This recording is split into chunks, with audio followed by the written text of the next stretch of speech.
दोस्तों जय Shri Ram. YouTube channel में आपका स्वागत है। दोस्तों आज हम बात करेंगे गियर बॉक्स से संबंधित क्वेश्चन एंड आंसर के बारे में। दोस्तों अगर आप मैकेनिकल से फिटर, इंजीनियर या फिर फोरमैन हैं और आप इंटरव्यू की प्रिपरेशन कर रहे हैं तो ये वीडियो आपके लिए खास होने वाला है। इस वीडियो में हम गियर बॉक्स से संबंधित क्वेश्चन एंड आंसर के बारे में डिस्कशन करेंगे जो इंटरव्यू में अधिकतर पूछे जाते हैं। तो मेरी आपसे रिक्वेस्ट है कि वीडियो को शेयर और चैनल को सपोर्ट अवश्य करें। तो चलिए देरी ना करते हुए, तो सबसे पहले हमारा क्वेश्चन आता है, टॉर्क और पावर के बीच में क्या संबंध है। तो मैं आपको बता दूं, टॉर्क एक रोटेशनल फोर्स है जबकि पावर में वह रेट होता है जिससे पर हमें कार्य करना होता है। और टॉर्क में क्या होता है, वो एक घुमावदार बल जिससे कि रोटेशन किया जा सकता है। और पावर में क्या होता है, इसमें हमें किसी चीज में पावर ट्रांसफर या फिर स्थानांतरित करनी हो। अगर इसको हम आसान भाषा में समझे तो पावर और टॉर्क के बीच के रिलेशन को, तो power is equal to torque into angular velocity. Next question हमारा आता है, what are the common case of gearbox failure. तो गियर बॉक्स फेल होने का सबसे पहला कारण हो सकता है लैक ऑफ लुब्रिकेशन, यानी कि गियर बॉक्स में ऑयल का लेवल कम हो या फिर गियर बॉक्स ओवरलोडिंग में चल रहा हो, यानी कि डिजाइन कैपेसिटी से ज्यादा लोड वहां पर गियर बॉक्स लगा रहा हो। तो इस कंडीशन में भी गियर बॉक्स फेल हो सकता है। या फिर मिसअलाइनमेंट के कारण, वाइब्रेशन के कारण भी हमारा गियर बॉक्स फेल हो सकता है। या फिर गियर बॉक्स में कंटामिनेशन के कारण भी गियर बॉक्स फेल हो सकता है। वियर एंड टियर के कारण भी गियर बॉक्स फेल होने का कारण हो सकता है। हमारा नेक्स्ट क्वेश्चन आता है, what is the function of gear box. या फिर इंटरव्यूअर ऐसा भी पूछ सकता है कि इंडस्ट्री में हम लोग गियर बॉक्स का क्यों यूज करते हैं। तो मैं आपको बता दूं, गियर बॉक्स से हम लोग डिफरेंट तरीके की स्पीड को मेंटेन कर सकते हैं और टॉर्क को, या फिर आसान भाषा में कहें, reduce rotational speed and transmit high torque. Next question हमारा आता है, व्हाट इज गियर बॉक्स।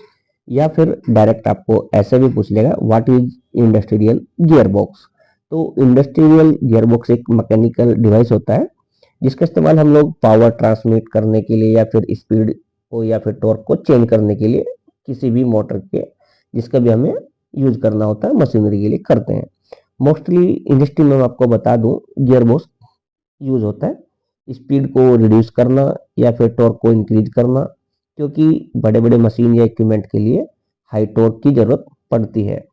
तो आरपीएम और टॉर्क एक दूसरे के इनवर्सली प्रोपोर्शनल होते हैं, यानी कि जैसे जैसे स्पीड कम होगी वैसे वैसे टॉर्क इंक्रीज होगा, और जैसे जैसे स्पीड इंक्रीज होगी तो वैसे वैसे टॉर्क कम होगा। और अब हमारा नेक्स्ट क्वेश्चन आता है, बैकलैश क्या होता है और इसको कैसे मेजर करते हैं।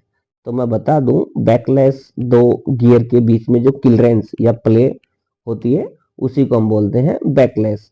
इसको मेजर करने के लिए हम डायल गेज या डायल इंडिकेटर भी बोल सकते हैं, उससे इसको हम मेजर करते हैं। और अब हमारा नेक्स्ट क्वेश्चन आता है, हाउ डिसमेंटलिंग गियर बॉक्स। यानी कि आपको गियर बॉक्स का ओवरहॉलिंग करना है तो आप कहां से उसको डिसमेंटल करना शुरू करेंगे। तो मैं आपको बता दूं, सबसे पहले सुनिश्चित कर लें कि गियर बॉक्स टेंशन में या लोड में तो नहीं है। अगर ऐसा है तो उसको फ्री करें, और साथ ही साथ यह भी देखें कि इलेक्ट्रिकल ने मोटर के कनेक्शन को हटाया कि नहीं। अगर नहीं हटाया तो उसको हटवाइए।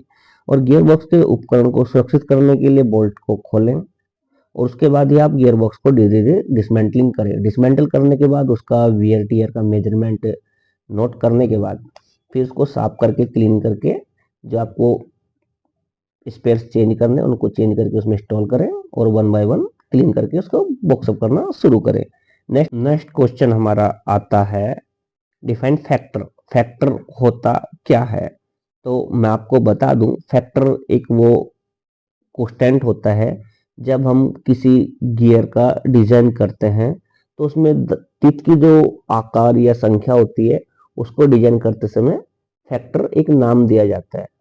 तो मैं आपको बता दूं कि इंटरव्यू में अगर आपको पूछा जाए कि फैक्टर होता क्या है तो आपको सिर्फ इतना ही बताना है कि डिजाइनिंग के समय चित्र के आकार और संख्याओं के लिए दिया जाता है। नेक्स्ट क्वेश्चन हमारा आता है कि इंडस्ट्रियल एरिया में कितने टाइप के गियर बॉक्स यूज या प्रयोग में लाए जाते हैं। तो मैं बता दूं, इंडस्ट्रियल एरिया में टोटल 4 टाइप के गियर बॉक्स का उपयोग किया जाता है, जैसे helical, bevel gear, worm gear, planetary gear. तो मैं आशा करता हूं कि आपको ये क्वेश्चन अच्छे से समझ में आ रहे होंगे। नेक्स्ट क्वेश्चन हमारा आता है, गियर बॉक्स में कौन से कंपोनेंट लगे होते हैं, या फिर इंटरव्यूअर आपको ऐसे भी पूछ सकता है कि गियर बॉक्स में कौन से पार्ट्स होते हैं। तो आपको बताना है gear, bearing, shaft, seal, lubrication system और हाउसिंग। तो ये आपके गियर बॉक्स के मेन कंपोनेंट्स होते हैं। और अब हमारा नेक्स्ट क्वेश्चन आता है, what are the applications of a worm gear box, या फिर ऐसे भी पूछ सकता है कि worm and wheel gear box का यूज हम कहाँ कहाँ पर करते हैं।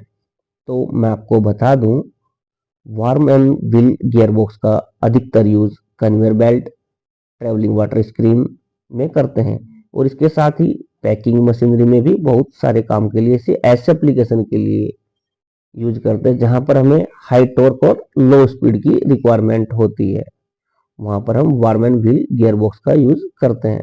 तो आपको शॉर्ट में आंसर यही बताना है कि जहां पे हमें हाई टॉर्क और लो स्पीड की आवश्यकता होती है, वहां पर हम warm and wheel gear box का यूज करते हैं। नेक्स्ट क्वेश्चन हमारा आता है, what do you mean by gear ratio in gear box, या फिर इंटरव्यूअर आपको ऐसे भी पूछ सकता है कि गियर बॉक्स का रेशियो क्या होता है। तो मैं आपको बता दूं, गियर बॉक्स के रेशियो को आपने ध्यान से देखा होगा कि आपने गियर बॉक्स की जो नेम प्लेट होती है उस पर लिखा होता है।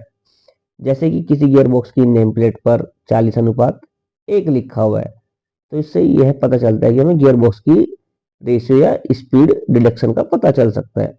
माना कि हमारे गियर बॉक्स पे जो 40:1 लिखा हुआ है रेशियो, तो इसका मतलब ये हुआ कि हमारे गियर बॉक्स का जो इनपुट शाफ्ट है वो 40 आरपीएम की स्पीड से घूमेगा, और तो उसका आउटपुट शाफ्ट एक ही राउंड यानी कि एक चक्कर लगाएगा, यानी कि गियर बॉक्स का इनपुट शाफ्ट 40 राउंड घूमेगा, तब जाके गियर बॉक्स का आउटपुट शाफ्ट एक राउंड घूमेगा।